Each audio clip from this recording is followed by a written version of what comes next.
Cargill Vietnam had a cash problem, only it's not likely the kind of cash problem you're thinking about. You gotta remember, Vietnam is a growing economy. It's a growing market. And this is no different than we have experienced in other growing markets. Bank penetration is very low in Vietnam. Being a cash economy, then it poses challenges to us because people like to pay in cash for their goods. So people bring cash to our plants. Innovation on the customer credit front is helping Cargill's Vietnam business. In Vietnam, there are many entrepreneurs, and dealers are the very typical entrepreneurs in Vietnam. I think they have big opportunities in Vietnam. So Cargill, we look around the market, we try to find the entrepreneurs with that hedgehog concept, and we partner with them so that both of us can be the winners. We try to facilitate that communication and introduce them to banking. And we had to work with the banks to have literally a bank branch set inside of our plant to collect all this money. When you add up all the cash we collect every day around Vietnam, it's roughly a little bit over $1 million that we get in cash every day. So one of the challenges is how do you manage this and have good customer service, and also how can we leverage that to our advantage to help create more business to our customers, mainly to our dealers. Cách đây 10 năm về trước.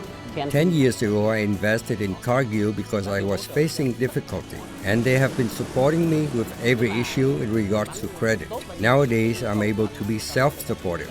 The rationale is very simple. This business is based on dealers. So if our dealers grow and do it in a healthy way, we grow as a feed company. So we need to make sure that they do grow, but it has to be in a sustainable way.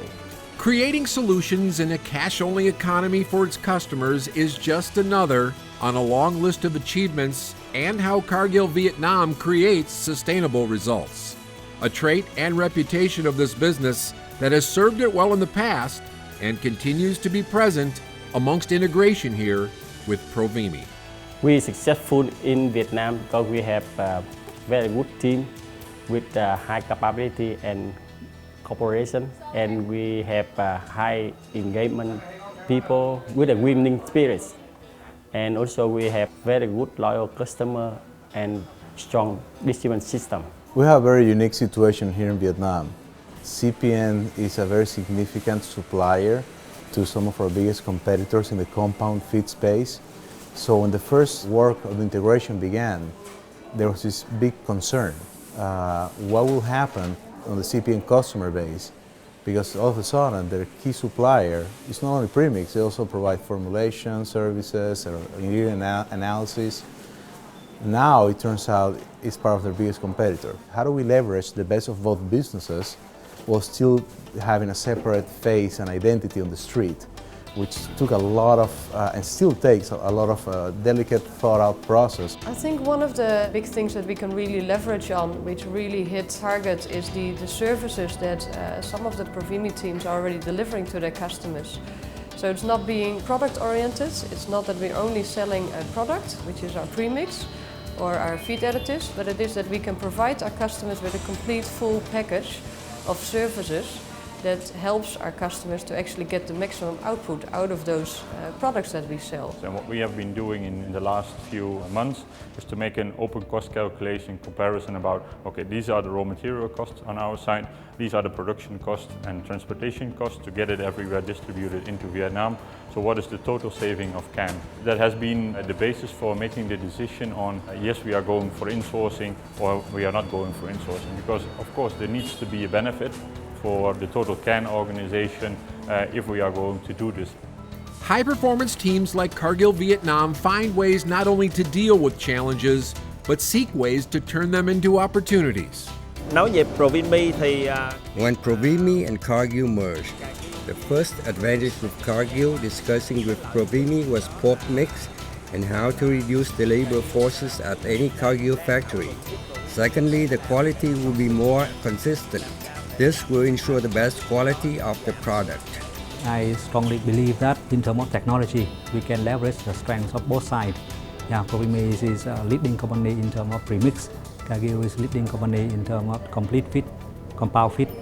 So each company have their own strengths, their own technologies. Our business here is growing very rapidly. We are now just learning the important processes of connection and how do you say it, collaboration. These should be benefit to growing demand to fit the supply. Our sales force is monitoring the needs and future needs of customers. Without the full knowledge of where this might take us, this pilot, it might be applicable to other countries where we have a similar situation. We have feed mills that are very close to a CPN facility. So I guess it's going to have to be evaluated on a case-by-case basis. But I guess that also goes to show how the team in Vietnam literally look at a Vietnamese reality and try to figure out a Vietnamese solution to make it happen. Solutions to making it happen. It's a great habit of our team here in Vietnam. This was found to be most certainly true in the case of reviving their poultry business.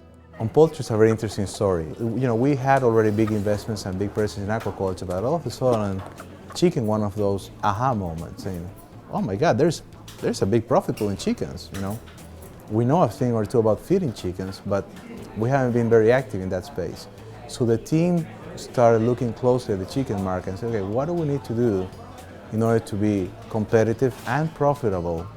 Pork is still king, but poultry is coming along nicely and gives you a little bit of diversity in our portfolio. So the look, the smell of the feed has to be right. It has to be consistent. It cannot change too much versus the previous bag.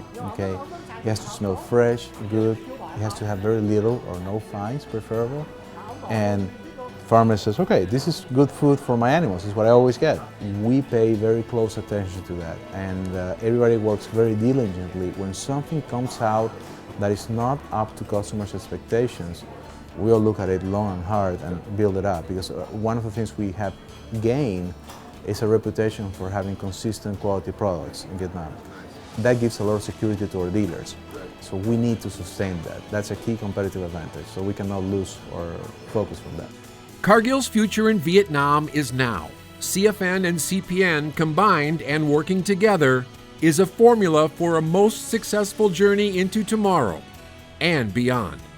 We have good success in last 5 years, and we believe we continue succeed in the future. We set the target by 2015, we become the top 5 in the North, and 2020 we become the top 3.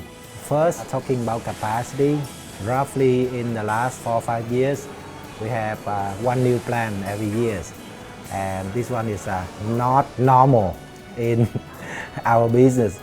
So we are trying to catch up with the people. That's a big challenge for us now. Challenges the team here plan on facing with relentless determination and, above all, with commonly shared values organization-wide. Does victory go without values? I think that would be not possible. I think victory is only possible in the long run if you have strong values. You just look at our theme of the year for this year. It's consistent execution for sustainable success. Now, sustainable success only happens when you have a solid foundation of the values on how you get there. If we don't have that, we don't have a business. It's that simple.